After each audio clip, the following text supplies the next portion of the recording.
This episode of the AnimeCons.com podcast is brought to you by The Right Stuff. Coming up on the show, we talk about what other cons can learn from Dragon Con, while Doug arrives in Atlanta 2 weeks later. Patrick shares the basics about booking guests, and in the news, AX has a leadership change. Again. I'm Sketch, and this is the AnimeCons.com podcast for October 2010.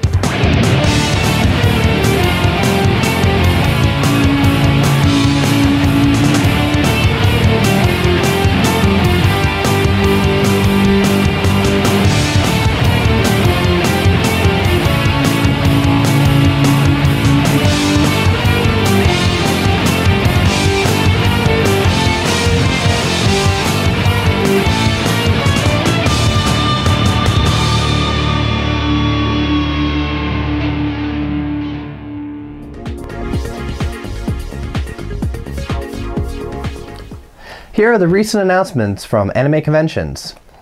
Leading off our news stories this month, Anime News Network has reported that Michael Latanzio has stepped down as the CEO of the Society for the Promotion of Japanese Animation, Anime Expo's parent organization. Chairman of the board, Mark Perez, will be serving as an interim CEO. Latanzio was the organization's third formal CEO since he replaced Jennifer Pon in 2005. In other news, Sunrise has announced that Mobile Suit Gundam 00, Awakening of the Trailblazer, will make its North American premiere at New York Comic Con on Sunday, October 10th. Manga Next has announced that it's returning to New Jersey this month with guests Akino Kanda, M. Alice Legros, Nina Paley, Leah Hernandez, and Dirk Teed. Comedian Carl Uncle Yo Custer and author C.J. Henderson have been announced as the latest guest at ZenkaiCon in King of Prussia, Pennsylvania next March. Also in March, Animation and Gaming Ohio has announced that Scott McNeil and Brental Floss have been added to the guest list. Tsubasa-con has confirmed appearances by voice actors Dami Marchi, Leah Clark, Chuck Huber, Jackie Cabe, and Spike Spencer. For more announcements and updates, visit AnimeCons.com. Welcome to this episode's con report is from Dragon Con, and we're here to talk about what makes Dragon Con so good, and what can other conventions maybe learn from this convention from our experience of going there. So, guys, what's first thing we want to add? Well, this was my second year at Dragon Con, and I enjoyed both years that I've gone immensely. And it's unlike any other convention I've ever been to. And one of the reasons I like it is there's a huge variety of topics and panels. And I don't know how many panel rooms they had, but there's a panel on something at all times. To clarify, Dragon Con is not specifically an anime con. It's just a general everything con. And these topics that all these panel rooms, basically what it is they divided everything into their own tracks. So there's a Brit sci-fi track, there's the anime track, there's the Star Trek track. Basically they divided all their subjects into smaller groups that are run individually almost like a con, but everything is still in one big con. Each track has their own room, so you know that all the anime stuff's going to be in the same panel room, all the costuming panels are going to be in the same room. And then usually the bigger events with bigger draws are put in the bigger main events halls. And another thing that I always really liked is Dragon Con compared to other cons, they really go to town on having guests, and we're talking like big guests, but they also bring about a lot of small guests that can be enjoyed by more specific fan bases, like cult classics type stuff too. Or anything. I mean, they even have there's a space track, which is non-fiction, is not even have to do with TV shows or anime, where they'll bring in scientists and people that are into that will go and sit and watch it. Or they had a skeptic track this year, so people that are into like ghost hunters, they had the Taft people there. I mean, so it's really kind of cool, and it's the only convention I've ever been to where I have too much to do. You know, most conventions I go and I'm sitting there, I'm like, oh, I guess I'll go to that, and I'll just go to that, and I spend most of the time hanging out with my friends and being stupid and whatever. But at this, they give you like a pamphlet this thick when you get there, that's just the insert Like it's not the convention book you get with like the 2 photocopy pages. That's the actual schedule. No, the schedule that you're supposed to carry around is like this big, and you go in with a highlighter, and you have to kind of be like, well, I really want to go to this, but I really want to go to like 10 other things at the same time. So you have to really decide what you want. And since the only thing is you have to wait in line for a lot of the real popular stuff, so you kind of have to negotiate, saying, you know, well, I guess I'll dedicate 2 hours to waiting for this. The other thing is, what's the type of demographic at Dragon Con? Older, college age and up. I'd say older than that. I'd say like 30s. Well, I would say late 20s, early average. 30s is the average. is the average age. Then you get some little kids that are people's children that will wander around during the day, but there's not really any teenagers there. The general thing is, like, I'm guessing there's obviously similar ages at most of our AnimeCons than, you know, they're there too, but generally the whole atmosphere is a little bit more mature. Yeah. In terms of, like, you know, you don't hear people screaming out, "Butt scratcher!" No. Yeah, there's not kids There's running none of that. around. I heard Marco Polo in the Reg line, and then someone shortly after saying, "Shut up!" And then I never heard it again. Yeah. But even like the costuming demographic is older, and by older I mean maturely rated. Like, I would say most anime cons, like, it's kind of a PG-13 atmosphere. Of course, one or two people you always get, that's a little awkward. But they actually have an adult costume competition, and that doesn't mean the age of the people. It means the R-rated, slightly X-rated And it's costume. also segregated from the general populace. You actually have to proof of ID. It's a separate event, but it's held in such a large room. And one of the highlights for all the cosplay is the parade. Oh, the yes, parade, yeah. Amazing. They work with the city of Atlanta, and they have a parade through the downtown area. Which is bigger than most people's holiday parade. Another thing, too, is that It's this con is so large that it's held in 4 to 5 hotels. 5 hotels now. And the parade goes through downtown Atlanta all the way back. And there's people lined up, several people deep, along the entire parade route. So it's not just like, oh, there's 10 people. Well, you don't need... There's thousands of people watching this. I got there 15 minutes before it started, and I had a really hard time finding a spot. But the thing is, it's not just the attendees of the con at the parade. It's like people who live in the city of Atlanta. Yeah, who don't even attend the con always know about this parade. I saw people somehow get onto, like, overhangs of buildings. They, like, walked around the window pane ledge to sit down. If you guys want to find out, both me and Patrick are actually managed to get into the parade. Yep. See if you can spot us. We'll give you a little clue. As to who we were. What happens is they'll have each group, each fandom group will get together and march together, you know, the 501st and the Rebel Legion or groups, the Star Wars. They're most knownly always last because they're always the biggest. People come to see them. Yeah. Brown Coats, Doctor Who, they had people dressed as Lady Anime Gaga. video game. They have different groups and sections. Mad Max. We get it. Okay. Well, I think what people don't understand about the parade, when I first went and I heard there was a parade, I thought, okay, a bunch of cosplayers get down, they march down the street, ha ha, fun. No, they have full bands, they have floats, there was a pirate ship last year, they have the Ghostbusters car, they have the Batman car, like there's floats. Some of the guests ride in the cars and actually are like the Master Star. It's like an actual kind of Macy's parade without the balloons at the convention. Change that next year. But, you know, when we say all these different cosplays, just walking around is a different experience when you see just hall cosplays, like people bringing all sorts of stuff. There is a woman who made a puppet that was a walrus dressed as Jamie from Mythbusters, you know? Speaking of Mythbusters, you can find Adam Savage just wandering around. As V for Vendetta. So I mean, there's so much stuff going on at Dragon Con. We can't even summarize it in this 5 minutes. No, it would take an hour, and we'd still be talking about. But there, you know, but you also see stuff that you would never really think to see at a convention, like Candyland. Sorry, I'm shamelessly plugging myself again.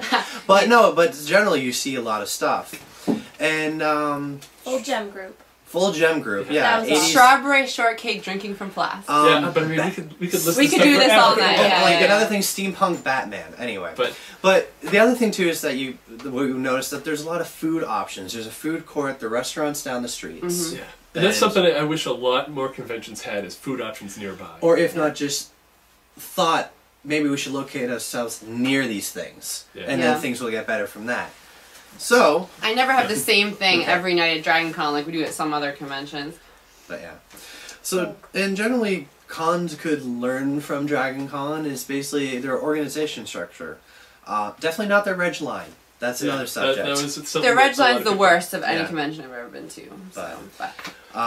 Generally, the conventions can learn by like how they organize and their content. Maybe bring in more guests. Maybe varying their spin program. off, varying it a little bit more. Content is king. Content is complete. There's just always quality things to do, and even though Dragon Con has the luxury of being a multi-genre convention, so they have other things to draw from and able to vary their programming, there's no reason why anime conventions couldn't have different things on their schedule the way Dragon Con does. Mm-hmm.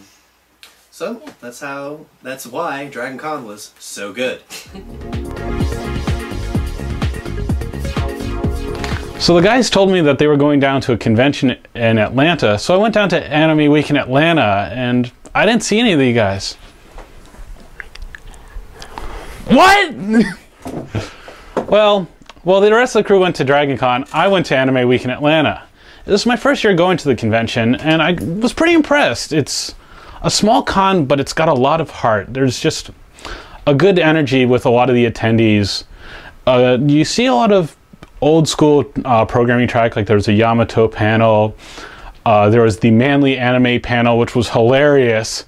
They talked about stuff like Fist of the North Star, and that's how I actually earned my man card, by showing off my pecs. There was just a really good vibe in the air. One of the things that really impressed me was the program guide had memorials to a lot of people that should be noted in the fandom that have passed away this year. They mentioned Carl Masek, Peter Fernandez, and Satoshi Kon, and it was really just kind of a neat little tribute to remember who all helped bring the fandom up and who's been keeping it alive.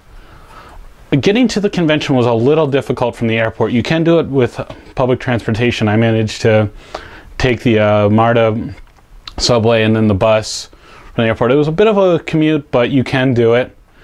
Generally, there's a lot of food options. There's a mall right near the convention site, so you can go in the food court. There's also more sit-down restaurants. A couple of us went to Cheesecake Factory. And one of my friends had a car, so we went down the road and went to Waffle House at 1 o'clock in the morning after the Anime Help event, which was a lot of fun too. And it was fun to see that we were far from the only people at the convention who decided to go to Waffle House at 1 in the morning. There was a couple faults with the convention. Mainly, I thought their website was a little tough to navigate. Finding information about things such as, I obviously went for the website, and instead of calling their press stuff what most conventions call press, they referred to it as media. And so you had to hunt around for information. For a convention that's in its 16th year, I would expect a little bit better website for navigating and getting info to the attendees. Even the schedule wasn't the first thing readily available during the convention. You had to go down about halfway down the front page to find the link to the schedule. The other thing that I would fault the convention for is some of the panel planning seemed a little poorly managed. They had the Vertical Ink panel, which is Japanese prose and manga publisher. They had their industry panel at 3 o'clock on Sunday, and for major industry, that's not a good time for them to get announcements and out. I mean, thankfully, because they had such a short crowd, I got some free manga out of it, but it was very poor planning. Other than that, it's a very good convention. If you're in the Southeast, I would recommend, if you don't mind taking a short trip, or if you just are lucky enough to find a good schedule for flights, check out Anime Week in Atlanta.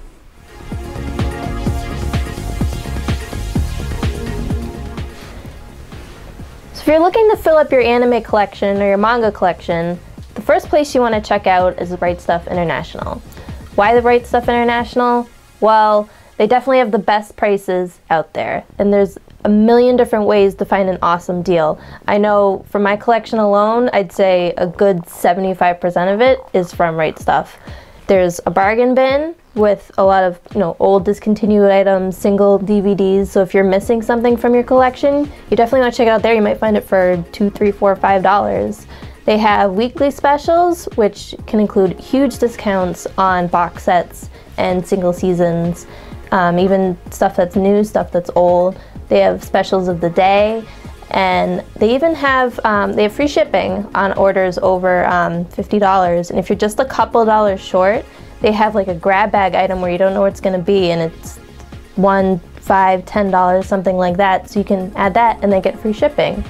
So they definitely really know what anime fans want, and they do a great job of providing a really great website to find what you're looking for and maybe what you're not looking for, and you end up spending a lot of money. So visit The Right Stuff International to get a great deal on anime and support our podcast at the same time. Visit trsi.animecons.com. This month's Q&A comes from Purity-san in our forums. She writes, I'm about to start an anime club at my local library, and I'm looking into getting info about getting a guest for a one-day event, probably in the very soon future. What sort of compensation should I offer them? They'd be local, as in no more than a 6-hour travel from where they come from. Suggestions? Thank you. Well, I've handled guests at several conventions, so I can speak from my experience. And what I'm going to say applies to a one-day event as it would to a 4-day con. Now, when you contact a guest, what you want to do is put everything up front. Tell them exactly what they'll be getting and what they won't. If you're not going to give them a hotel room, tell them we're not putting you up for the night. You're on your own. If you're going to make them pay for their own badge for whatever reason, let them know. But on the positive side, if you are going to cover all that, that'll help them make their decision to come. Now, the basic thing you can offer a guest is a badge. A lot of conventions do that, and I only know of one Worldcon that's made guests pay for their own badge. Now, travel, if they're coming by plane, obviously you'll want to cover that. But for a one-day event, you probably want somebody more local. You said a 6-hour drive, that's a bit much, but if they're coming by car, the federal reimbursement rate is 50 cents a mile. So that's typically what they'd be reimbursed for travel, if you decide to do that. For hotel, if they're coming far enough that they have to stay overnight, you'll want to cover their hotel expenses. That's pretty much the room if there's parking. But if they order room service or make long distance calls, they're on their own. And you want to make that clear up front. While they're in town, you want to cover their meals. Typically a convention will either take the guests out for a meal or give them a stipend. Usually they'll take them out if there's no dining options in the area. But if there's a wide selection, it's easier for everybody, including the guest, to just give them a stipend of $100 or $50, whatever you can budget, and let them go get their own food. And make sure you budget before inviting the before inviting the guests, because you want to make sure that you can actually afford the people that you're inviting. And also, if you're not on guest staff at a convention, or if you're not authorized to do so, if you're just an attendee for a convention, do not invite guests to a convention. Only the authorized staff for that convention should invite guests. There have been a lot of problems caused by attendees inviting people, and there's all sorts of miscommunication. So if you're not on staff and you want a guest to be there, suggest to the con, but don't actually go to the guest and offer the invitation. Now, if you want to comment on this or anything else, you can email us at podcast@animecons.com.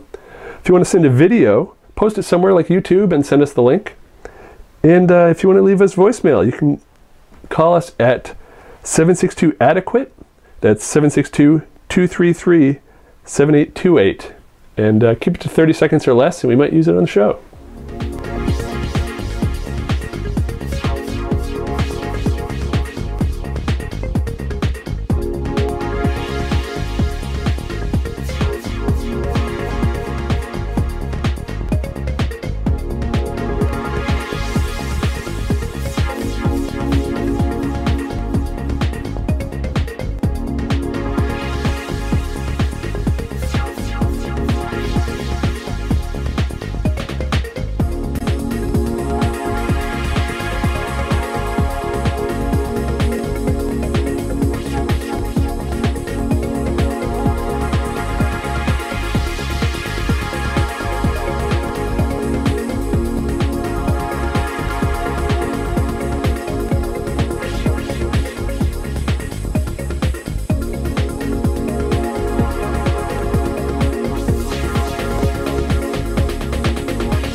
Follow us at twitter.com/AnimeCons and facebook.com/AnimeCons.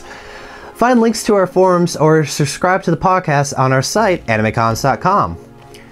If you're at a convention and see something cool, like Dougface, call and leave us a voicemail at 762-ADEQUATE. That's 762-233-7828. Keep it under 30 seconds and we may use it in the next show. Meet us at Anime USA. For any details about that, go to our forums. And in next month's episode, we'll sit down and talk about conventions with voice actor Kyle Abair.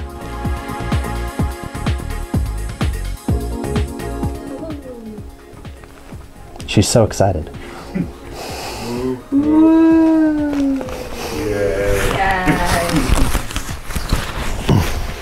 Society for the Promotion of Japanese Animation, AnimeCon's parent organization. No. What? Anime Expos. Sunrise has announced that Mobile Suit Gundam Zero, Awakening of the... Gundam 00! Ah! Punk. And Arthur C.J. Henderson have been... Stop with the negativity and shaking your head all the time. Sorry! Did we skip one? No, he said Arthur instead of Arthur. Yay! 00. Double O. And that's the end of my report. And what I'm going to say is that what you gonna say? What I'm gonna say is the guests. That was brilliant, Patrick! Brilliant! Yay! Yay! Done. Done.